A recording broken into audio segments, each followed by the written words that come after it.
Hello internet, today we got Nahor. He's coming along with fuqiu today, and is he that good? Is he worth pulling for, right? Now the first thing I'll show you is just the build that I have for him. It's a pretty standard build that anyone can try right now. This is basically a class build, right? And I'll show you where he's best at in my opinion. But for this specific setup, you will be using Codex of Magic. You don't necessarily need this, but for what I'm about to show, which is a Doki run, you will be needing this, and here is the Doki run. Before we start, appreciate Etheria for sponsoring today's video. Download the game using my QR code on screen or my link in the description. You support your boy, and we'll jump into the video now. The entire shtick is simple. You're treating him as literally a class. If you don't have a class, this is your time to pick him up. That's your basically class right here. So he's gonna go with S3 here. This S3 can freeze and can death break, right? You need to control Doki's enemy, so freeze is the form of control. There we go. That helps you alleviate some of the RNG there. At least you can freeze some of them. And of course, the death break is gonna be very important. You want to make sure you land this. So you want high F accuracy, obviously, right? So now we're gonna keep on going with Kazuyo. Get the sleep in as well. Increase damage dealt. For Romoka with defense break and sleep to one-shot the whole wave. That's what class usually do. In fact, class does it better because class has the whole hacking progress thing, helping you do more damage. But coming to the next wave, Nahor with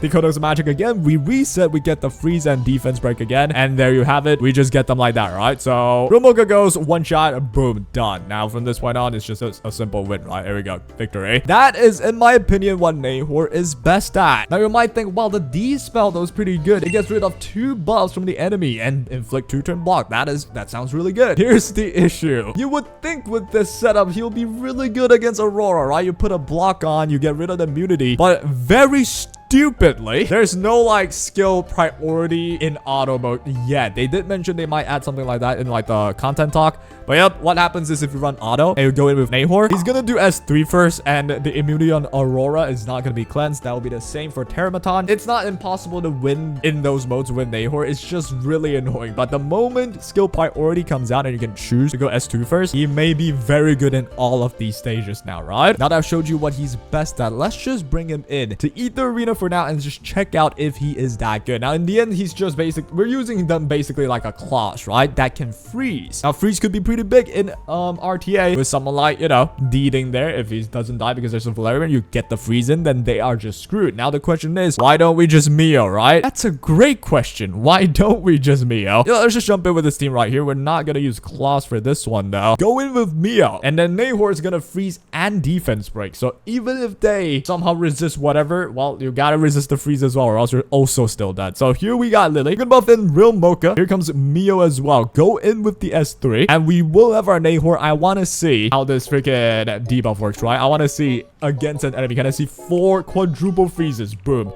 1 freezes on a Deeding, which, yeah, the chances of you landing the freeze is not exactly the highest, unfortunately. I suppose a stun right here. As long as I can keep the DPS in check, they can't take their turns, then we'll be good. The freeze on Deeding, pretty big there. I don't think it matters too much on the end because we are gonna win regardless. So, boom, done. Codex of Magic, we get another death break into freeze. How many people we freeze this time? 2. Is what Nahor can do in PvP if the enemy's AI. So now, we go to the final mode, the Summit Arena. The problem is, in this mode, well, we're basically using it like a freaking class anyway, so it doesn't matter in the end. We will be banning Kazuyo, the only fast character, or it's gonna be Obo. It depends how sweaty meta is right now. I feel like this name will probably mean you put your fastest stuff on Obo, right? Oh boy. And here we go. We do outspeed instead, so we should have this. Now, I don't know if this... Yep, exactly.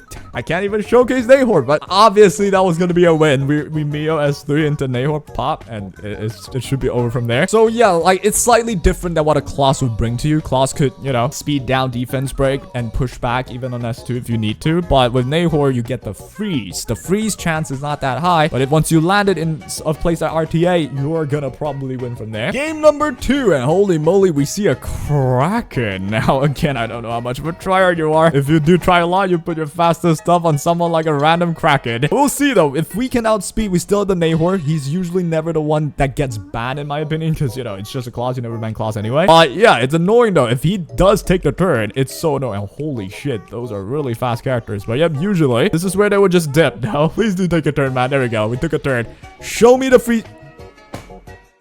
Bomba clap! Isn't Nahor broken? Like, he's so good, his animation doesn't show. We can't even show the block. Not sure what I can do about that. I guess I can only try my best, though. Now, I will say Nahor's shell could be a lot of different things. Dark Moon to, like, extend your defense break. That works as well. Even Halloween could work. Or what I have, Codex of Magic works for sure. A lot of different ways to, like, have it work. Depends on what mode you want to beat with, right? I feel like in PvP, the best one's probably Codex of Magic or something like Gigabyte. And here we go. We got the third fight against Carl Tate. This guy is probably not a real person, though. So, yeah, there you have it. Let me just buff Yelly, though. I think it's just buff Yelly and win, no? I don't even need Nahor, then. We'll just push anyway. I'm hoping to see Nahor do something, though. But I feel like I might just kill them. All right, I'm gonna hold back. This is a bot anyway, obviously. I'm gonna hold back. I'm just gonna do one hit. There we go. All right, now we got Nahor. And I want to check the S2, actually. This one dispels 2 buff from them. But it's a single enemy, so it's not an AoE hit. It's only one enemy, so not as good in RTA as, say, you know, just using frickin' Heinrich, right? Which is an AoE block. But hey, the freeze, this one's big. Look at this. At that point, it's over, right? The frickin' claws took a turn, could not take the turn because it's frozen. It's just so over, right? I tried to showcase against real people. They just yield, which I mean, I would too, but all right, Yelly goes in, put up, everything's dead. There we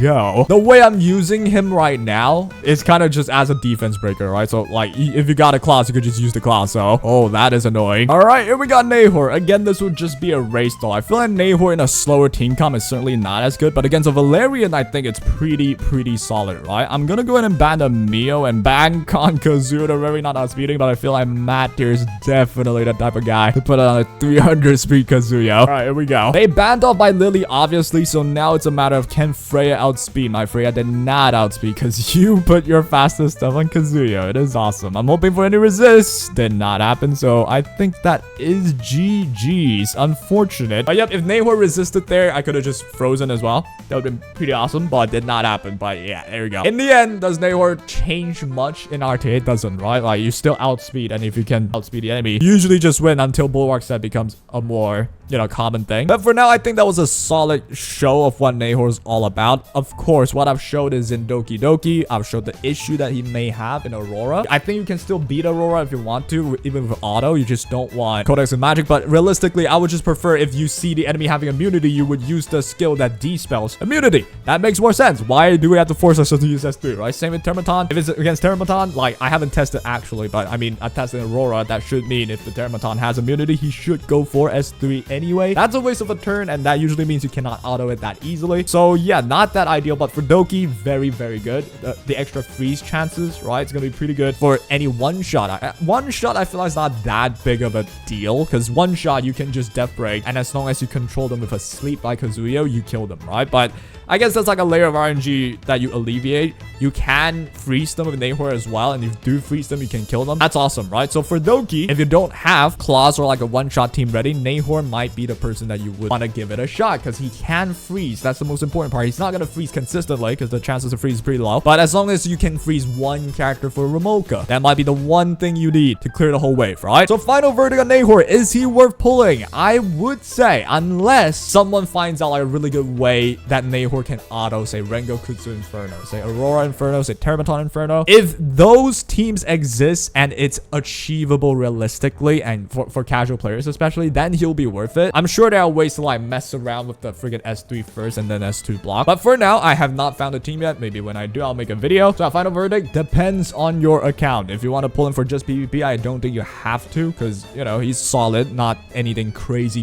right? For PvE, Doki's very good. The rest will have to wait before you pull the trigger, or just pull him because it's cheap anyway in this game. I got him like 30 pulls. So the final thing I will say though is he is definitely, you definitely want some lattice if you want him to be more consistent, which is just annoying. There's so many characters being released, we don't have enough golden lattices, man. It's pretty tough, especially the skill 2 as well that removes all buffs. Like, it goes from dispel 2 to all. That could be huge. If you need golden lattices, we do not got a lot of those. The speed Awakening is on skill 1, which is, come on, why is it on skill 1? It's so annoying. So you need a lot of lattice for him to be perfect. So yeah, keep that in mind, but it's not that you can't use him even with just base form, though, right? It's just not gonna be as consistent. And that is my take on Nahor. Now, in terms of the build, of course, this is not the perfect build. I want Swift Rush, Time Weave, Bulwark, something weird like that. But in the end, you want Swift Smite. I haven't been able to farm Swift Smite, especially for Codex and Magic as well. It's really hard to farm freaking Rengokutsu. Once you get those, you get Swift Rush, Time Weave plus Swift Smite or Swift Rush, whatever the case is. That will be the best build for him because it's fast, it's high F accuracy, decent HP. That's all he needs. So yeah, good luck if you're pulling for Nahor. We're gonna cover fuqiu next,